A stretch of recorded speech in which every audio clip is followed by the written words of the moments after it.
Hey, what's up, guys? This is Damnation-n-Hellfire, ready for another episode of Battle Pirates Crow's Nest. Tonight we got Shane Howe, Hello. and we got crippled and heavily medicated Ross Crow. Good evening.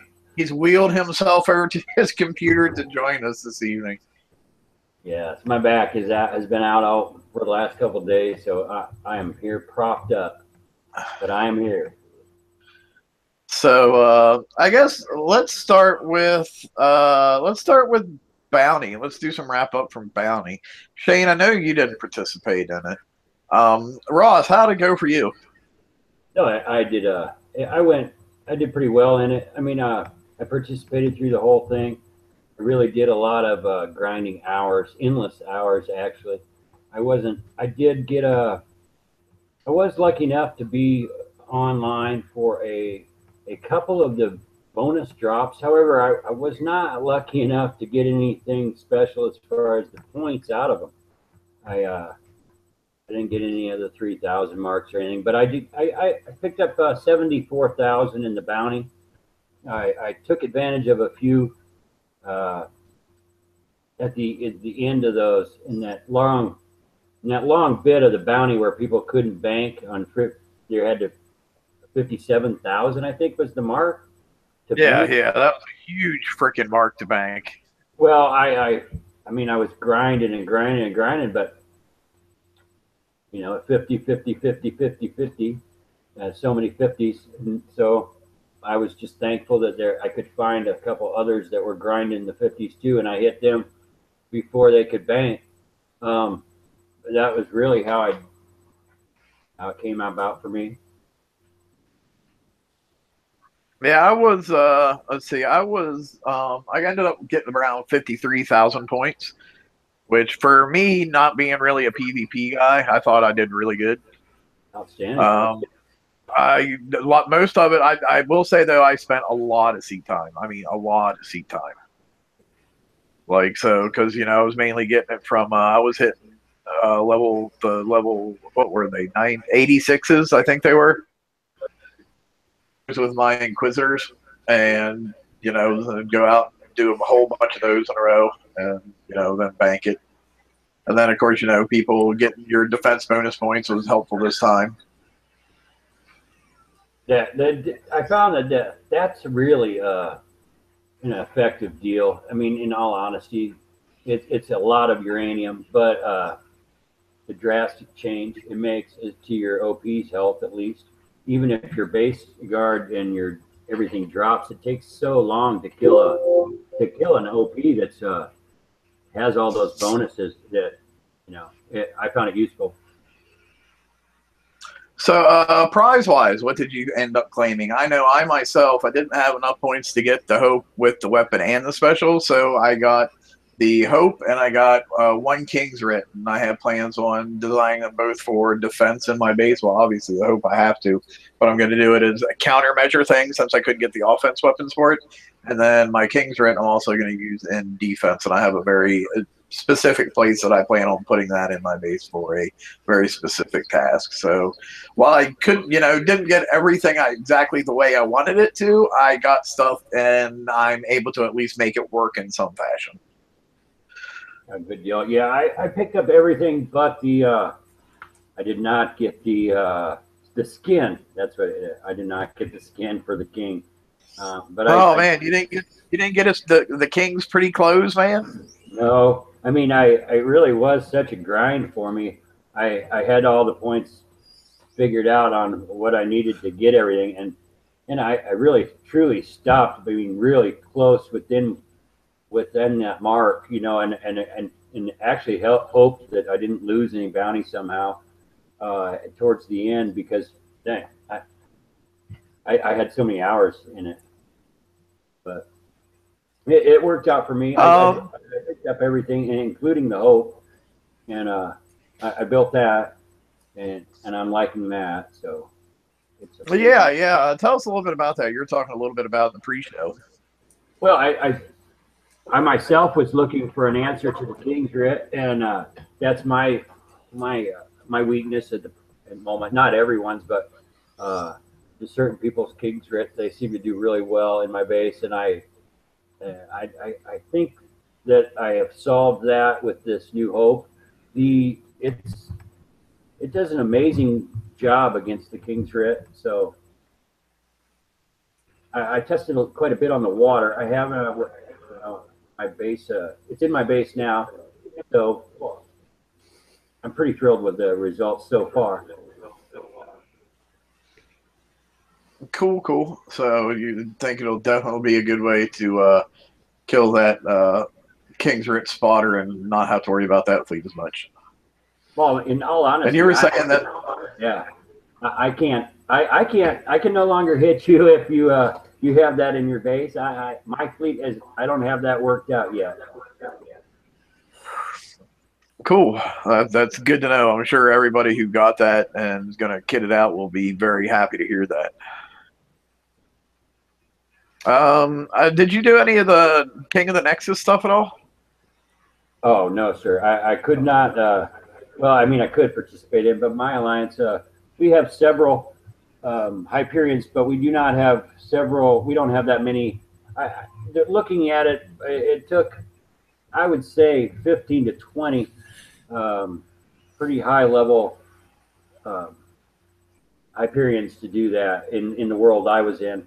And when we don't have the 15 to 20, and so we can do that. My alliance, we actually managed to control a Nexus for both the first and the second payout. So, you know, we got the 2,000 for the first one, the 4,400 for the second one. I know there was error in the way that they were the Nexuses were paying out in general. Like there were some alliances that were able to control multiples, and you were only supposed to get your bonus from the Nexus that you were attached to. But apparently they were getting the bonus for all the Nexuses that the Alliance controlled. So, like, for first round, you know, if the Alliance controlled 3 Nexuses, everybody in that Alliance would get, like, 6,000 bonus points. And then for the second one, you know, they would get, what 13,200 or whatever it was if they controlled 3 of them for that second payout. So hopefully that'll get fixed for the next time around, because I think you should only get the points for the one that you're actually connected to, and that's the way it was supposed to be. Is that supposed to be for the whole alliance, or is that supposed to be for just who's hooked up to those decks? It's supposed to be for whoever is hooked up to that Nexus. That's you're supposed to get the bonus from the Nexus that you are connected to. So it's not supposed to apply to somebody else that is in the bounty but not attached. Correct. Okay. But are they getting it? It was pretty clearly stated that it wasn't supposed to work that way in the release notes, but it ended up it did work out that way. Right. And you'd be grinding, and you'd watch the scoreboard, and you could tell that something like this was going on, because I mean, I could read the results myself, or read what's supposed to be offered and how many points, and you're sitting there grinding, and you know the payout times yourself because you're online doing it, and you watch the leaderboard numbers just go bam, you know, skyrocket. If you're in the same sector with one of those groups and on that leaderboard, so to speak, you see all of those people getting those points. And you just watch it. And so it's like nice, you know. So I was a little bit irritated on the last day of the event, because when the bonus, the jackpots paid, I couldn't find a 100 in my world to save my life. And if I had found like 3 or 4 of those things, I probably would have had enough to get the hope, the weapon, and the special at that point. So that kind of bummed me out a little bit. Yeah, because I was like 4,000 points or short of getting all of it, maybe like 3,500 or 4,000 points. And it's like, if I found, you know, a couple of those 100s, I probably would have been good, but no such luck. So that irritated me a little bit, but you know, I got what I could, and I'm happy with the way it's going to work out, I think. So, did your base get hit? Well, yeah, my base got hit a couple times.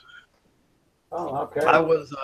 I had one of my tricks that I was using to deal with the King's Writ Sloth fleet was I actually have a glut that's on patrol on the outside ring of my base. So, you know, you put it with a kind of big patrol range to where you know those sloths are going to have to go to take out the inside of your base. And as soon as they get in range, that sub just goes over and boom, boom, boom, boom, boom, and there they go. Right. Yeah, I got hit once, but I'm telling you, I didn't even get peeked. I mean, I wasn't even getting peeked through it. It was still in my world. Race to the 86s or whatever the 50-point things are, and that's what it was for endless hours. So I was happy that my glut fleet did well in those. Still, I refitted. I changed it to the scatters, and I was concerned about losing the ability to do those because from the muddle missile from before, and I was having success, actually greater success with the scatters on them now. So those of you that haven't changed them over just for because the only reason you were concerned about doing these bounty targets, you can do them very well with the scatter. I tell you something I was having really good success with too, because obviously before this one I didn't have the King's Writ, and I wanted to hit some of those 89 targets, and I needed a good tank. I found that my Survivor actually worked really good as a tank and spotter against those particular targets. Yeah, and then I would run my Brennus and my 2 slots on the outside, and it would be my spotter, and it actually would hold up for quite a few of those 97 targets. Now, in the prior bounties were the bonus targets now, if I'm not mistaken, I thought that in the past the bonus targets, the jackpot type payout ones, I don't know the correct name, they could be done with the gluttonies. No, I thought they had the justices in them then, and that was a deterrent for the gluts. Oh, yeah, that's what I kind of remembered it as being, but I could be wrong. Yeah, I'm not sure, but that's what I mean, just because I couldn't do it doesn't mean that somebody else didn't find a way that they could do it either. No, right, and I know I was just wondering if they had the justice in there before. I just didn't think all the jackpot. I mean, both the numbers that were offered before had them, but I just can't recall. They did this time, so that was really hard for those grinding players actually that only did have the gluttony fleet, but they were really putting in the grinding hours. When the bonus targets came out, they couldn't do them, and I was kind of upset about that. I thought that there should be some type of bonus target that they should be able to continue to get for at least get for the hours they've done. I know something I found interesting too from my own perspective was, for me, the 100 bonus jackpot target was actually easier than the 89 one. From my personal perspective and the way it worked out for me. I don't know about anybody else, but I'm like, holy crap, the 100 is actually easier than the 89. Well, that kind of follows history. Right. Yeah. And then we had the mystery targets, the 97 and the 98. And I call them the mystery targets because you'll see them mentioned nowhere. Actually, you won't see them even in the bounty release. They are totally numbered incorrectly because they copied and pasted from the previous month. So not only did they copy and paste, but they released two targets that numbered differently that pay out the same but right, 100 each, and they do totally different amounts of damage. The 97 and that 98 were not equal to each other. No, that the 98 was definitely geared for people who had the King's Writ, because those mortars that were in there were flying like madmen. So that was like it's the mystery. It was the mystery target because they still never even. I haven't even heard anything about it. I've read through everything. I haven't heard any release on that target at all. Yeah. That was just a little bit of a sloppy communication on the forums, and like I said, it was just copy pasting from the last time, and just a little bit of lazy there, but it happens. What can you do? But I think that the points wise should be different than, I mean, the damage was. So I yeah. I think the 98 definitely, in my opinion, should have had more points than what the 97 did because they were vastly different targets. Correct. Yeah, that's all I was thinking. So that's pretty much the bounty wrap up. I guess we'll start talking about the new stuff that is happening currently in the game. So we're on episode 19, December 7th. Hey, that's today. How about that? First thing, they're having some weekly holiday rewards. If you claim the the small chest in the FM for this week, then on the 13th of December, which is next Wednesday, you will get a 3-hour skirmish repair token. So I guess that will come in handy for the upcoming raid, I would assume.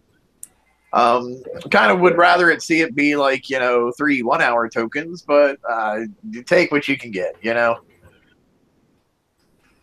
I mean, the fact that they're going to give us anything for free is more than what generally happens, so can't complain a whole lot about it. I'm assuming all you guys will get your 3-hour token, right? Yeah. Yeah. Yep.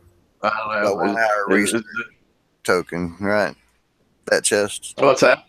It's for the 1 hour research token. Yeah, I believe that's the one it's for. Yeah. So I mean, I don't know. It's kind of cool. It's not the 100 gold that we got that one year that everybody bitches about all the time. But hey, something's better than nothing, Yeah. Yeah, I agree. All right, so we got state of the game. That's the big thing. That's what we're going to be spending most of this time talking about. Okay, first big thing. They're going back to their 4-month cycles. We're only going to have 3 of them now. You'll have Siege, which is from January to April. You'll have Assault, which is from May to August, and you'll have Skirmish, which is from September to December. So that will be. What do you guys think about that? Do you like going back to the 4-month cycle? That's what we was asking for. I would, yes. I mean, definitely anything to stretch it out a little bit, slow it down. If it's a slowdown, yes. I mean, I've kind of, as you'll be able to tell when we go through these slides, I've kind of color-coded them personally to what I think, like, green is good stuff, orange is, I don't know, stuff, and red will be bad stuff. So you'll see kind of that as we go on. I think the 4-month cycle thing, I think, is a great thing. It'll give people more time to get their fleets ready because that's what everybody's been complaining about that. It might be offset by the big red thing that we'll talk about a little bit, but looking at this by itself outside of like in a bubble, it's a great thing. I mean, an amazing thing. Yes, this set alone by itself with that, just knowing this, if only information right here, great thing.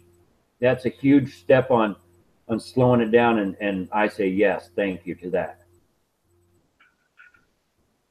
The second big thing that they talked about was we're going to be getting new things called battle bridges or combat information centers. These are going to be refittable TAC modules. And basically, they're going to provide specific buffs for specializations. Like for if you're going to have an auto fleet, the TAC module for it will give it defensive buffs. If you're going to have a skill hull, then you will get utilitarian buffs out of the TAC modules that you put on it. I have this in orange because here's kind of my thoughts on this. Like towards the end of this past year, they said they were getting rid of all the defensive auras off the PvP stuff because it was getting too confusing, and they wanted it to get back to plain, simple, easy battle pirates. Yeah. My big concern is with putting these combat bridge information center things on the PvE things is that all they've done is take that confusion now and moved it from PvP into PvE. What do you guys think? I mean, generally, we don't like to speculate, but with no more information than what we have at this point in time, we are going to go into the realm of speculation a little bit this week. Otherwise, the show would be done here in about 5 minutes. So just bear with us, guys. All right. Well, my perception on it, I mean, and apparently we kind of differ in what we perceive on these. But from what I read on that statement about all these CICs and the X, Y, and Z ships coming out, it's my opinion that the X, Y, and Z ships, that's what these battle bridges will pertain to, is those three hulls. Now, as far as garrison hulls, I still think that those might still be being offered throughout the raids. Well, yeah, we'll get into Cycles. that more So particulars later. We're just talking I about think the actual that TAC mod part right now. these right here is going to pertain to you. The bridge pertain to one of those three vessels that you attach it to, the X, Y, or Z vessels. Because when you include this right here, they include that in part of this. Those But ships. if these are going to be TAC mods, if these are going to be TAC modules, like every TAC module we've ever had in the past, and feel free to correct me if I'm wrong, but hasn't every single one we've had in the past had an aura that went with it and affected things in a certain amount of radius? Well, yeah, that's what I'm saying about these right here. It sounds like they're. It kind of sounds like the old Arbiter. Right. Yeah, exactly. And I mean, But it's a bridge information control, and the way they put it on there, that the way it buffs for defenses and stuff. Now, the way ships have been coming out, the defenses are on the hull itself. Now, whether it affects an aura or not, I'm not sure yet as far as flecting a fleet. But that I was believing that these right here were affecting the ship itself, making that ship right. have these types of defenses for and be effective with a certain type of weapon. Right, and that's where at this point we just don't have enough information because, like I said, I'm just going off all old TAC mods that we've had in the past were aura based, so anything within the aura would get the effect. And Yeah, then at that point, in my mind, you're just moving the complications that we got rid of in PvP. Now you're just moving them to PvE. yeah, if that's what it is. Like I Right. said, I mean, my understanding is it's for that ship. The way the generalists are coming out.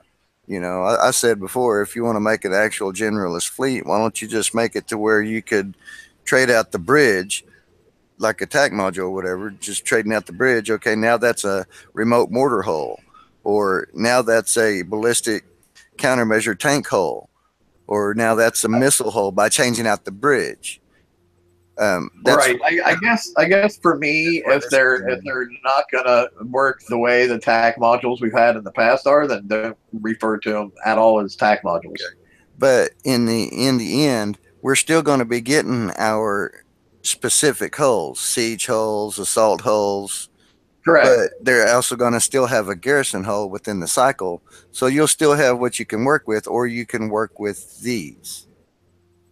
That's what I'm getting from this specific edition here, Okay. the Well, CIC system and the XYZ The ship. garrison hulls, the garrison hulls we'll get into in a little bit because I have a totally different take than what you did from what I Okay, read.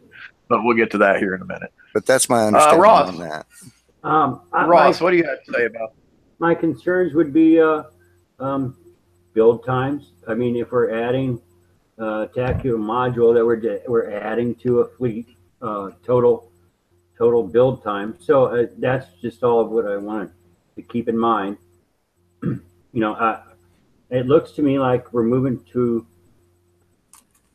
some type of auto features, and I am for that. I'm leery of new releases because of how releases happen in this game. So I think that a lot is going to come fast, and I hope it works for this. So So it sounds like we kind of have okay. So we're all on board with an agreement for the 4 month raid cycle thing is a good thing. yeah, We're all kind of we got some debate going on in the Battle Bridge Combat Information Center, and I think a lot of that debate is based on the fact that we just don't have enough information at this point in time. So we put out 2 different ways that we think they might work, and we have no idea which way it is. And to be totally honest, it might not be either one of those ways, and they might come out with something totally different from what we're thinking. Correct. It's just there's just not enough information to give and informed information at this point in time. But we can give you a couple different versions of what our educated guesses are by what we've inferred from what we've read and things we've seen in the past. Yeah. And here's the next one, the Garrison FM cycle. This is why I titled this whole show "The State of the Garrison." Because, well, as you can see, my personal opinion, boy, there's a lot of red on this slide. So your Garrison hulls and gear will now going to remain available in the event as prizes. Now, do you think this means they're going to be available? That they're going to be still available in the raid as prizes, or do you think that means they're going to be available in the FM throughout as prizes?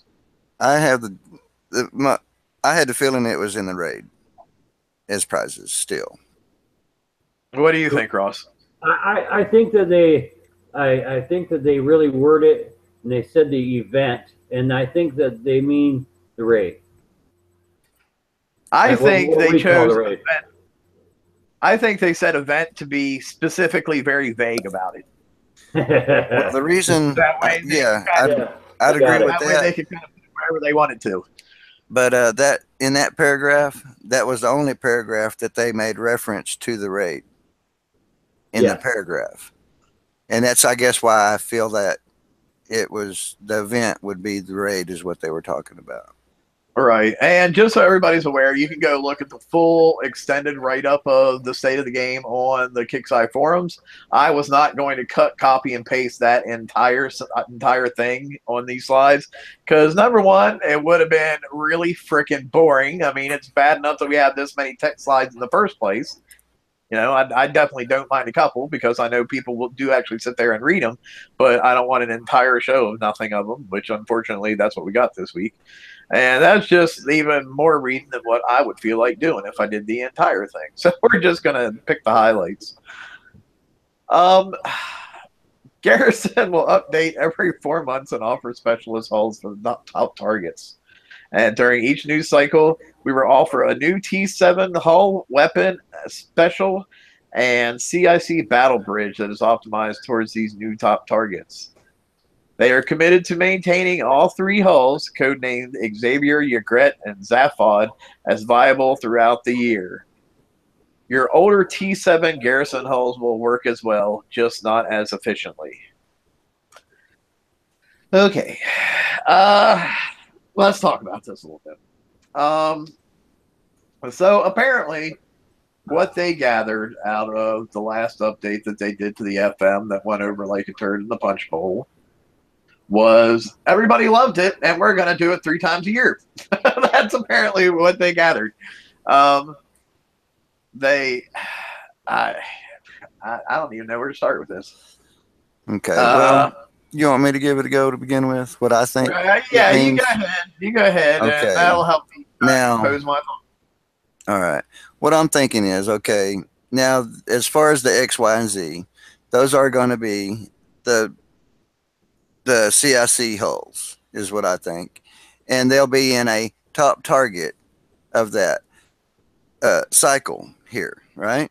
And that's a one-off target for the cycle. That's where you can win that hull at during your FM. Now, as far as changing the targets every 4 months like that, I don't think it's a progression, so to speak, as opposed to, I hope that it's more of a change of venue in the same caliber of target. You know, not hitting the same target for 12 months. You hit what we were hitting begin with, and then this transferred to what we have now with the Draconian carriers in there. It's not worse. It's just different. You know, just a different. You know, just to change up the spice of it.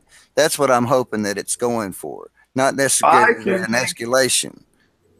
Okay, let me respond a little bit to the things that you said so far. The first thing is, I think there's a lot of players out there who would totally disagree with you that switching over to the one, what is it? We're doing now 115s. Yeah, or I think there's a lot of people out there that would totally disagree with you that they're not that they're just different and not harder, more difficult targets. I think there's a lot of people that would disagree with that assessment. Okay. And you have a lot more. I don't want to say gullibility. I want to say faith, maybe, in there, and the fact that they're not going to increase the damage of these targets and make it more of a progression thing as we go forward. I'd call it more of a lost hope, but I do hope that they learned from their latest mistake. I mean, I'm a person who wants the game to continue. I'm looking for straws at this point, you know, because I've been on the way out, but this latest update, I don't know, with everything that's just went on in the past and the effect the community actually did have on Kixeye, I'm just looking for my lost hope to pan out.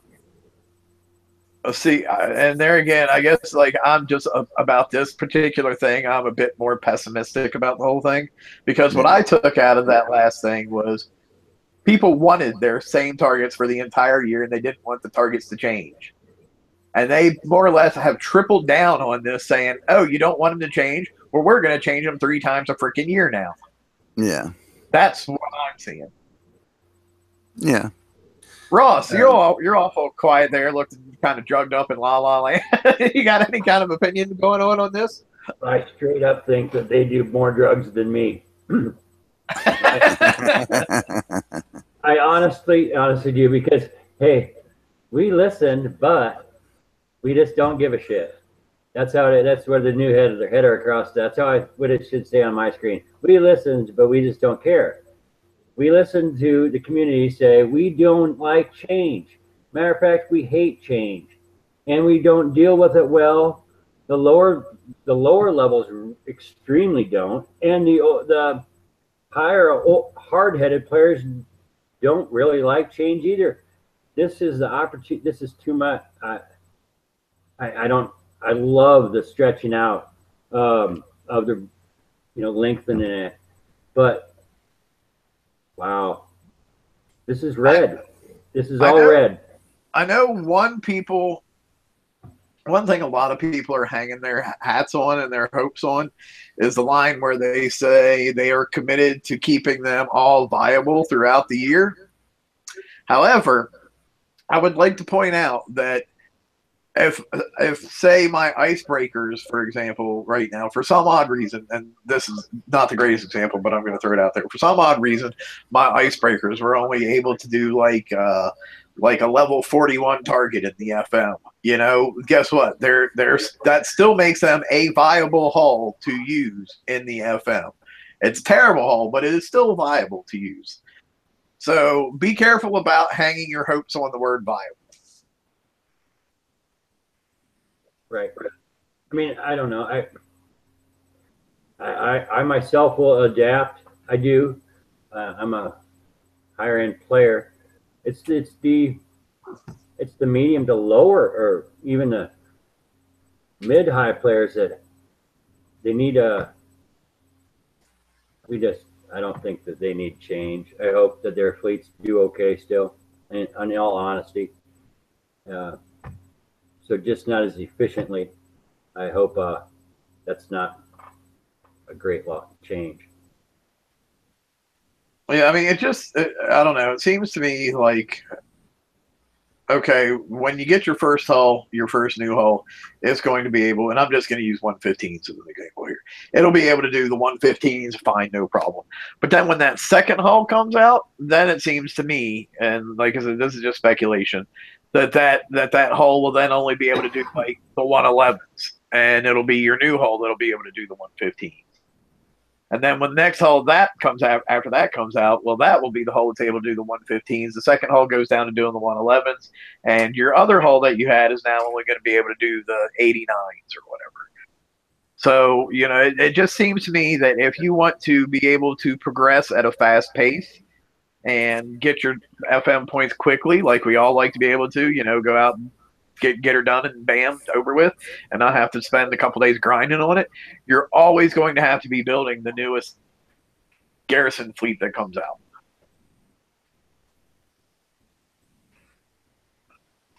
You guys agree with that assessment, or don't agree with that assessment, or? Oh yeah, I mean you got to have your current FM fleet.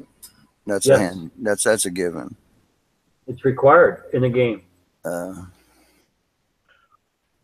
So, like, in my opinion, if you bare bones it down to, only building like one fleet for all for the other cycles, and if you build the secondary fleet for them too, that's fine. But it seems like, okay, you are trying to say that you saved us time and strain on our shipyard by switching over to the 4-month cycle, but then we're going to have to build 3 FM fleets during the year too. So we're actually having to build more fleets now in 2018 coming than what we had to build in 2017.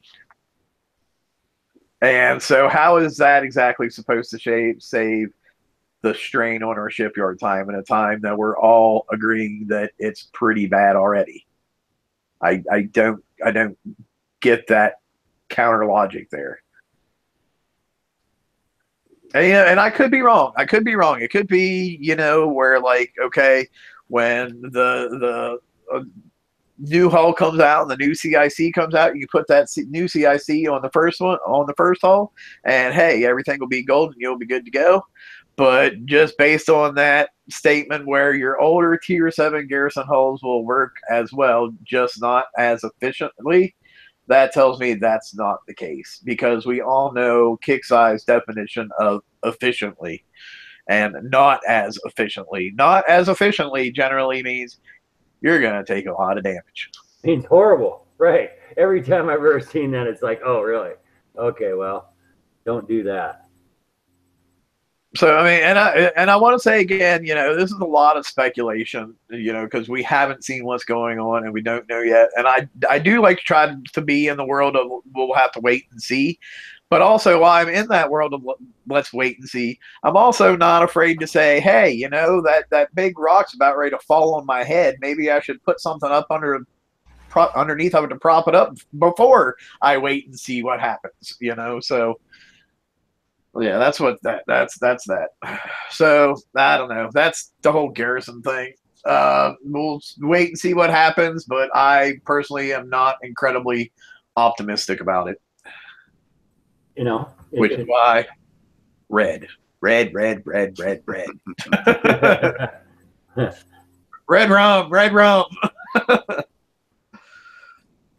Expeditions. I'm actually really excited about expeditions. This is probably the thing I'm most excited about in this whole entire update.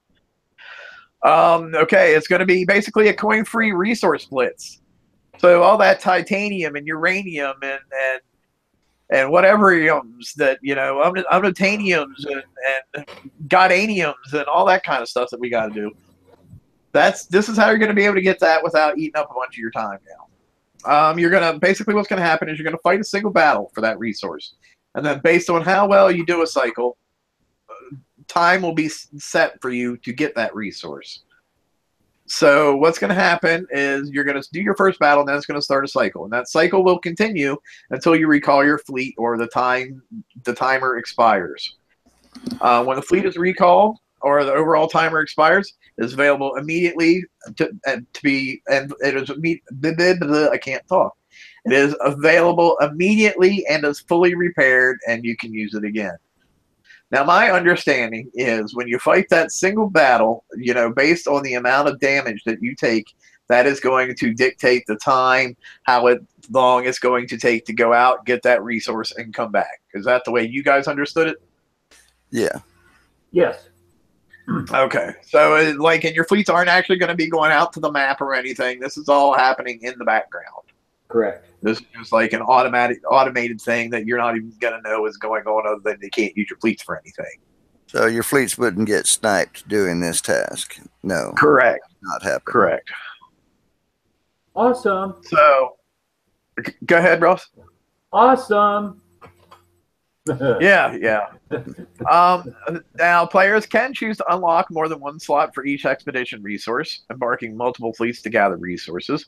However, there's always a however. When Kicksai does something great, that there's always a however. However, there is a catch. Each time a fleet drops off resources, the total amount of resources per trip decreases. So that would be something to watch to see how much that decreases. And is that I like? And I'm a little bit confused here. Is that does that decrease only happen if you use multiple fleets, or does that happen even if you're only using a single fleet that it decreases over time? The way they make it sound like is it happens if you're using the multiple fleet function. And that is the way That's that the they way it make it sound. Now the way it acts, I don't know yet. So, but that's what I would think if you had multiples going. And as far as resources, is that for one thing, is it overall resources like your xanthium and oil and all that stuff as well? No, from my understanding, it's only titanium, uranium, and base parts. Okay, so you won't be filling up your storage, your warehouses. Correct. By doing this. Correct. That's my understanding at this point in time.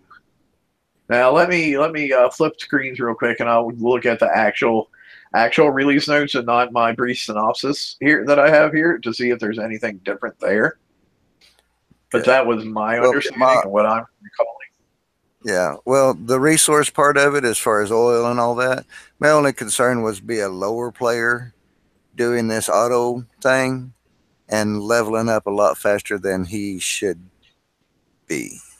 Yeah, from looking here, it just says enter expedition, select one of 3 resources. So yeah, it doesn't sound like he'll be getting normal resources at all. Okay, so just those, I guess it would be those 3, which would be the uranium targets, titanium, and base parts. Correct. Okay. So I don't know. I think this has potential to be a really, really great, amazing thing because we all get tired of hitting these targets over and over and over for our, or as we like to call them, our chores, so we can do stuff with them. The only thing it'll be interesting to see is what the time cycle, like if I can do a target damage free, it'll be interesting to see then how that translates into how long that means it will take my fleet to go and then come back. And it's like, is this going to be like on a daily timer or a weekly timer, or how is that aspect of things going? I kind of figured it would be on a timer damage taken, and say you lost 1/5% of your fleet across the board, right? And it would take that into account, and it would only let you do it as long as your fleet would last, as long as your damage would last. When it would say to be dead per se, it wouldn't be able to do the function no more, so it would cut it off and come back, although the fleet is fully repaired, like they said. But that's how the timer, that's kind of what I was thinking, the way the timer would run. So if you did it for no damage at all, you could run it until the task is done for the shortest amount of the time is available for that. Yeah, I don't think it's limited to how many times your fleet would have survived. I don't think that has any part to do with it. Well, yeah, as we're saying, we don't know what the timer and everything's based on right now. That's just kind of right. Well, the timer is definitely based on how much damage that you take, you know. But what I'm saying is, like, I'm not sure. Okay, if I do it damage free, does that obviously that's not going to mean that I get my shit and come back to my base instantaneously. You know, that's probably going to translate to it's going to take me like maybe like 15 minutes to make that round trip, or an hour to make that round trip. And then so you don't know if this is going to be like how many runs you get done in a day or how many runs you get done in a week, or that's the real big question at this point in time in my mind anyway. Yeah, because I mean, I don't see it being feasible. We've had timers out there before, the resource holes and resource generators and stuff out there, and never did I ever see one out there for a week. You know, now, like you said, it takes me 15 minutes to make that run. I get 145,000 from that target, you know, so it calculates, well, okay, 15 minutes times 10 runs in 15 minutes each. Boom, there's your timer, another 3 hours or whatever, you know what I mean? Right. Hours. But it doesn't really, it's not like having the actual fleet out there on the old pumps like we used to. The fleet was actually out there to Right, be able 'cause to we be can't sniped. fight. So, Yeah. you know, This is, But like, and when they're talking about the overall timer there, it sounds like, you know, they're say it's going to be, the overall timer is going to be, say, 8 hours maybe, or yeah, something like that. yeah, I see And something then like that. based on your damage, then they'll factor in what your time is, and then okay, we'll divide this 8 hours by this 15 minutes, and this is how many runs you'll get. Yeah, And like, you know, has potential to be really cool, because I would really love yeah, to, like, you know, send out my assault fleet to go gather titanium right before I go to bed or whatever, and wake okay. up in the morning, recall my fleet, and oh my god, I have a full warehouse of titanium, and I didn't have to do a damn thing for it. To Yeah, fight one battle. yeah, I think this could be the best feature in the release. I mean, this is my attention for sure. Anything I can do like on auto, amen. You know, and the Yeah. chores part on auto, amen. but you'll still have to collect your own resources, though. Okay. You know, Yeah. but this just pertains to those utility parts we need, the uranium, the Right. base parts, and such. So yeah, I totally agree with that. Regular resources are pretty easy, especially for those of us who still have Snowfall and haven't completed it yet. You know, just go start the first encounter, Snowfall, kill it, come back with 500% or 450% or whatever, and res is easy to get. Just other stuff is just very myself, I use the 81s and 99s to do res on. I get 500% on a cannoneer fleet for no damage. I think for regular 500%. I run regular res though. Probably don't have to tell people that play this game for even a day how to get it. that was my concern about what the resource on this brings in. Because I mean, on a smaller guy, if he was able to do this right there, if they were bringing in those 500% deals, you know, just because they needed uranium, that could hurt them if it was counting towards their leveling. That was my concern. Yeah. But based on what we read, that doesn't seem to be the case. Yeah, based on what we read, that doesn't seem to be the case. But again, time will tell. Okay, cool. The last big things they talked about was lower weapon build times. To promote newer players, we've also cut build times to the bone for research weapons, giving players in that area of the game a considerable leg up to get to the mid-game quicker. Early game blueprints will use the new formula, but not quite so dramatically be reduced. All pre-T6 and a few remaining T6 weapons have had times reduced, resulting in many times being cut by half or more. And Rampage had put out like a big ass list of everything that got cut and what it got cut down to, but it was all in seconds because that's the way it's programmed into the game. And if you guys want to go find that list on the forums, you can do the translation in seconds into days, hours, and minutes at your own leisure. I'm certainly not going to do that for you because I'm not into math all that much. So, like I was looking at some of the researchable thing though, and like researchable ship weapons are all down. I think they're all down to like a minute or less from what I saw. And this also includes base turrets. Like you can now equip like Sentinel 4s for the really low level guys. You can put them on at like 300 seconds at this point. And same for like Bombard 4s. Actually, I currently have 2 Bombard 4s in my base because I took 2 of my brand new turrets up to level 6 and didn't feel like taking them up anymore because I wanted to work on other stuff. I'm like, what can I put on a level 6 turret? And I just slapped 2 Bombards on there because, you know, sloths and mortars and everything. And I'm like, oh, if I had waited for another couple weeks, it would have been 300 seconds instead of whatever, how long they were. Yeah, the times are great. I mean, cutting these things that's a great move. We needed that. I saw the list. It is a huge list. And by them saying I haven't gone through and I did see the seconds. So I didn't calculate it out myself, but I saw it's a huge list. And I saw that them by saying it's half or more. That's drastic. So that's good. I see it good for the littler players because now they have the freedom to play with some builds to actually figure out how the game works. You can make errors. I mean, let's face it. You know, the little guys they make a wrong error on a fleet when you're, you know, coming up. It can really hurt them. And now it doesn't hurt them so bad. Yeah, that's always been one of the worst things about this game is, you know, we've always called it being married to your mistakes. Because if you make a mistake, it takes a long time to change it if you have to do it the slow way. If you don't have tokens or access to tokens, and you actually have to wait out the time because so not everybody can afford to spend a mortgage on battle pirates, you know. So if you gotta actually wait out the time to do refits, a lot of times it can be very time consuming and costly.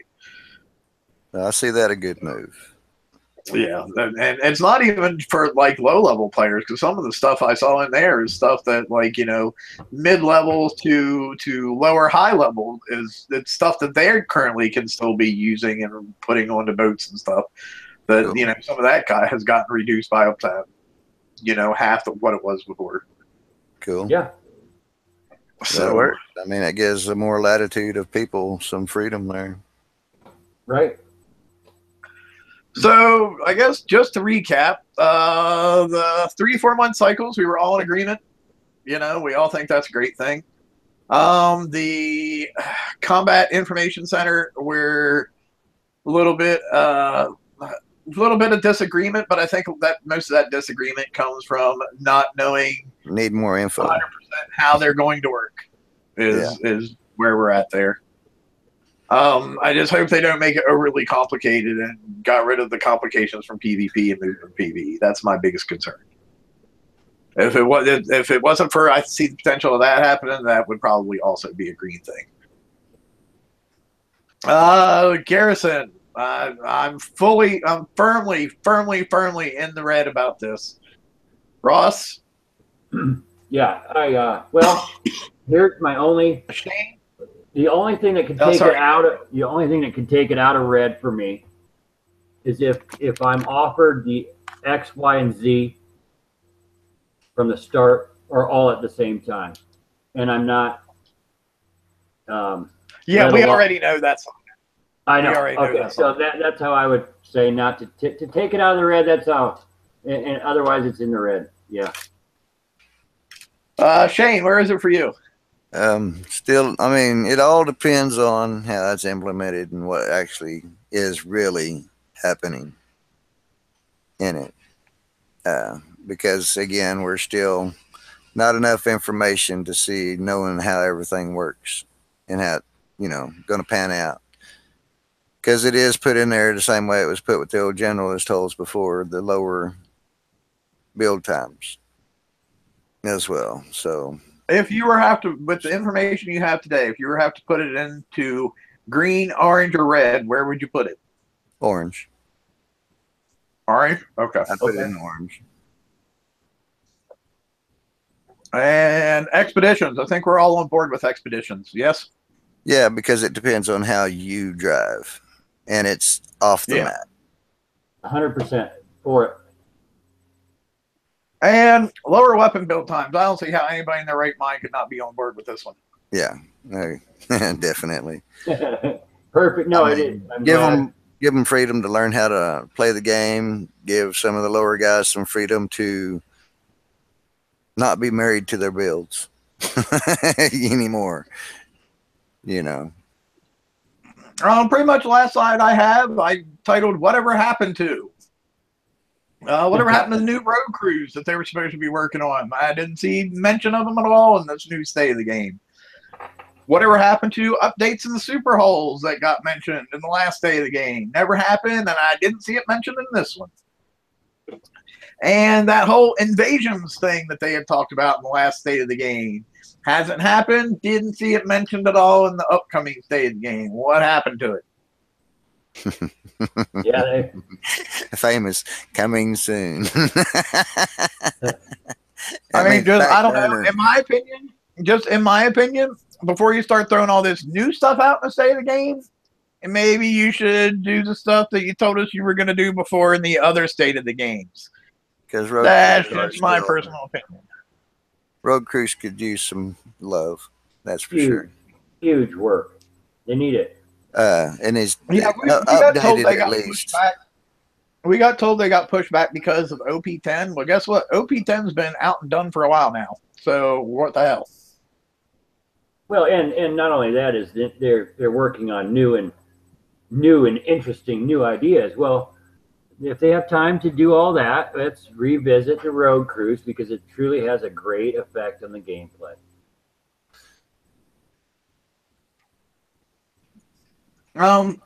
Update to the super hulls. I know lots of ghost crawler owners out there would like to see some updates of the ghost crawlers. Yeah. Won't you give me 100 thermal like you did the Phantom Glut? Well, all of in all honesty, Bring me all up to date here. I got to go in for a new refit. Give me some of that new shit. Well, and I agree, Ross. All of them. It's just ghost crawler is the one that you see most It's people mostly with, used. Yeah. I'd love to build a Hellstar. That was always my dream ship. But by the time I got the shards to do one, I ain't building that damn jaunt. I mean, lawn art, you know what I mean? It's 40 hours yeah, repair Frederick Berger in chat just brought up a great one too. Whatever happened to R&D objectives 31 and above? Like, we've been waiting on those for quite a while now. It's got the quote coming soon, right at the bottom. Yeah. Whatever happened to Conqueror VXP tokens and a way for people who didn't have megas to get them? Whatever happened to that? Yeah. Now the Forsaken R&D could really, those things that, the repairs and things, they helped us, and that just ended, and they were really pushing that, push, and then it just stopped. But for repairs now, though, we have those awesome quick to research repair specialists. So we don't need any more R&D for repair time. Hey, they work. I was complaining. I swear I'm going to eat my words here on the show because I was saying, man, I don't think these repair things work. Well, they, some hulls, they just don't drastically change. I was going by the coin rate and not the time. Well, on a certain hull, well, they do work, and I was incorrect, and for sure they do. They take 30 or whatever percentage off the repair, just like they state, and they do. So it's just at the lower damages, it doesn't seem as much. Correct. At the higher damages, you definitely start seeing it. The big problem is it takes a month to research them. Yes, that is a very big problem. So the hull's out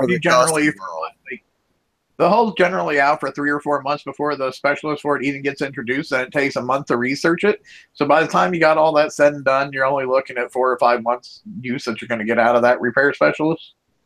Yeah, I mean, and it doesn't apply to the flagship, which is the one that gets damaged the most of the time anyway. That's one thing I'd like to see when that hull has the flagship. It would be nice if it was right along with it. You did like you said, month-long research on the damn thing. I should get that class. That hull should be in there. Shouldn't cost me an extra coin to repair it. Because I spent the month and the uranium to research it. The cost is pretty high as well. I mean, 300,000 uranium for a month-long research is pretty significant. So that's pretty much what I had for tonight. Anybody in chat have anything they want to talk about?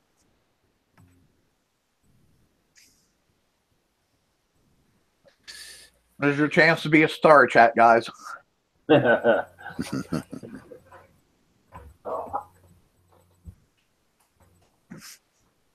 hear the proverbial crickets coming from chat at this point in time.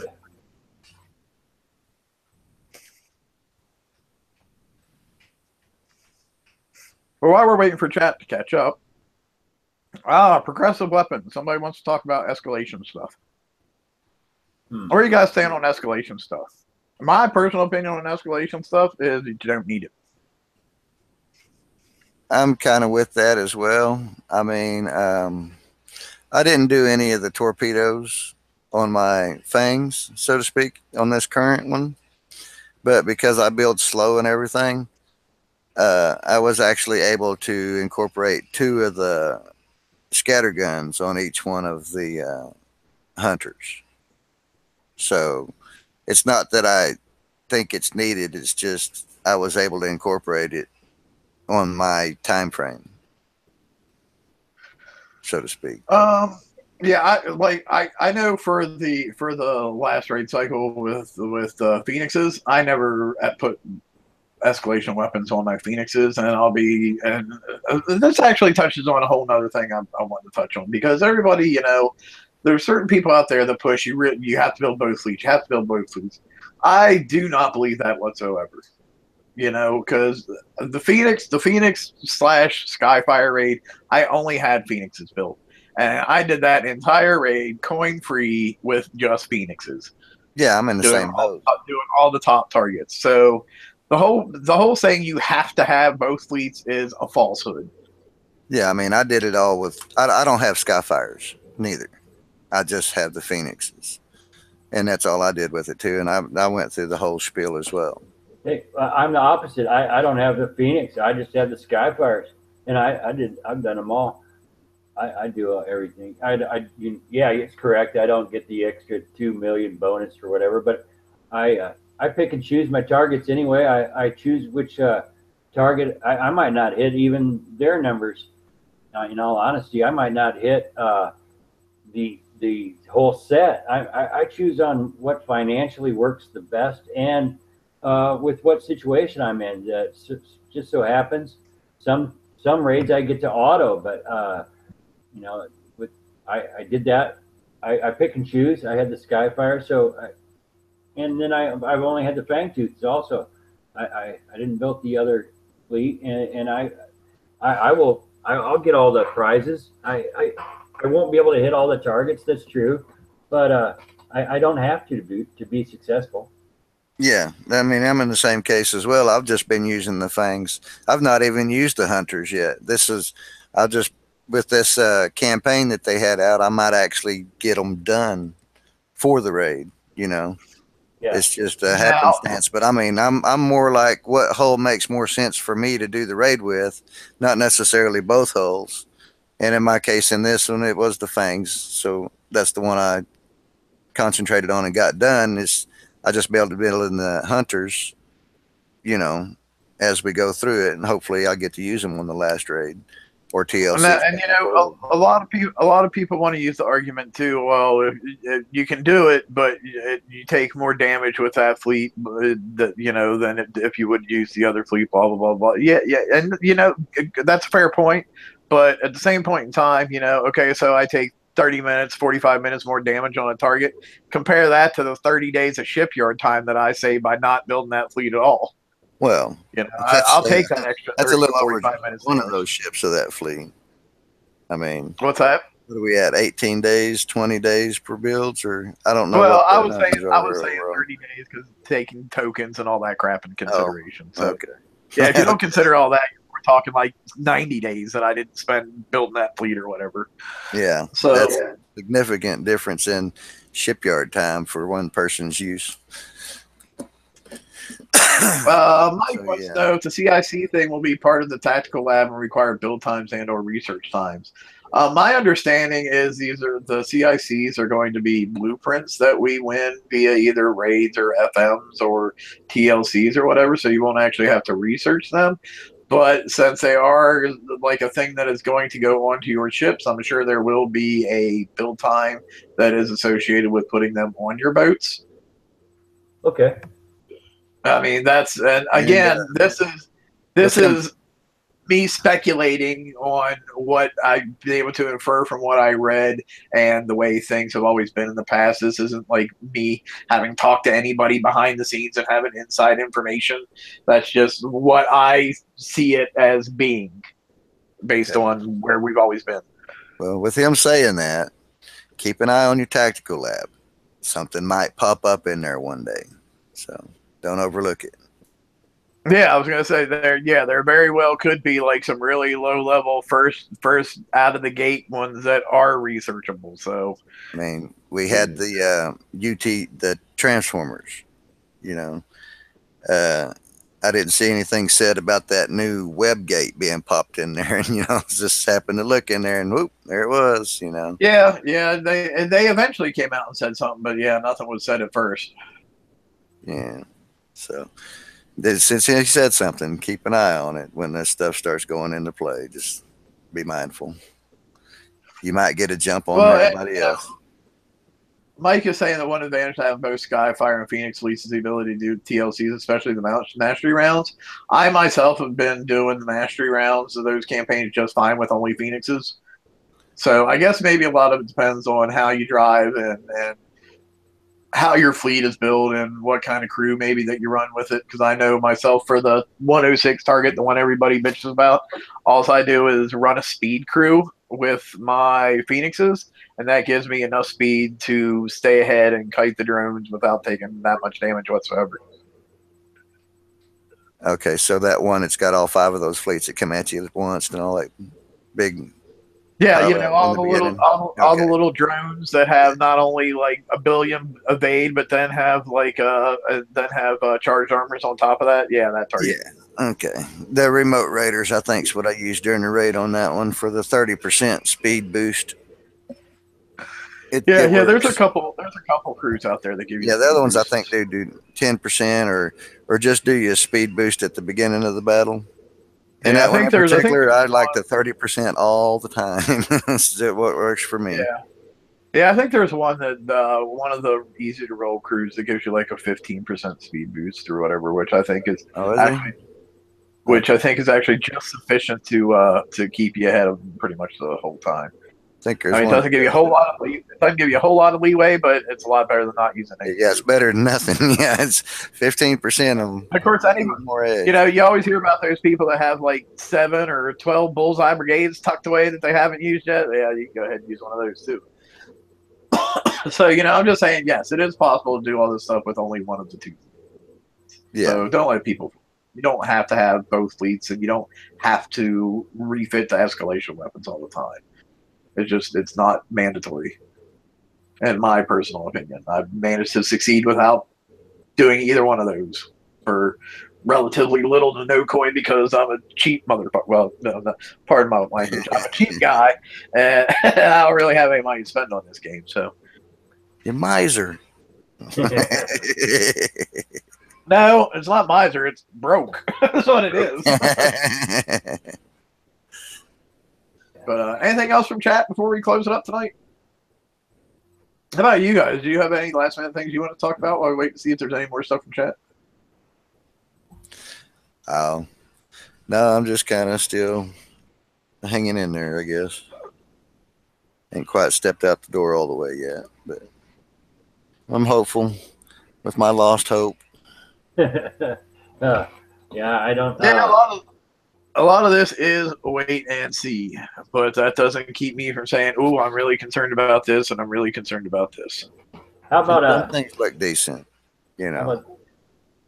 we're getting a defender hull, correct?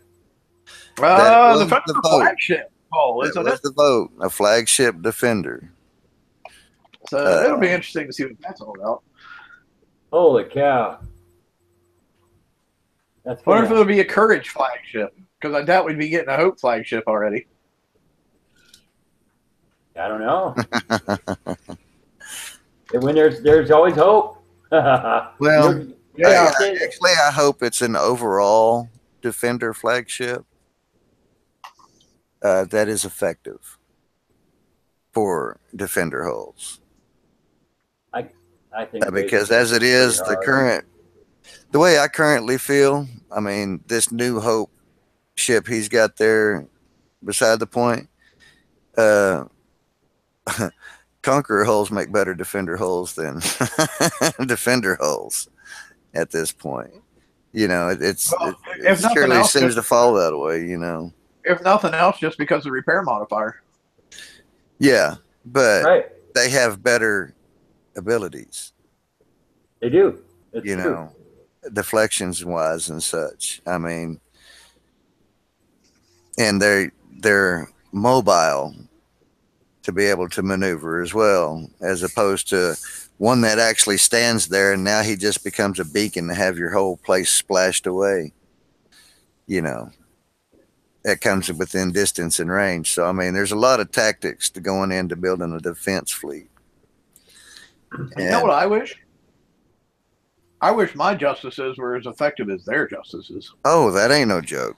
Yes. I totally agree with that comment. I wish mine worked just least as well as others.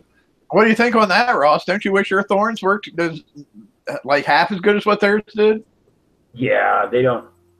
My justice doesn't do anything. It doesn't. It's in my dock. Yeah, it's Yeah, it's done been put away. Ain't scrapped yet, buddy. no, right, because it has some good, features. I guess if some attributes to it that I'm going to keep a hold of. But yeah, it's not in use because it's not nearly like theirs. Yeah, that's the truth.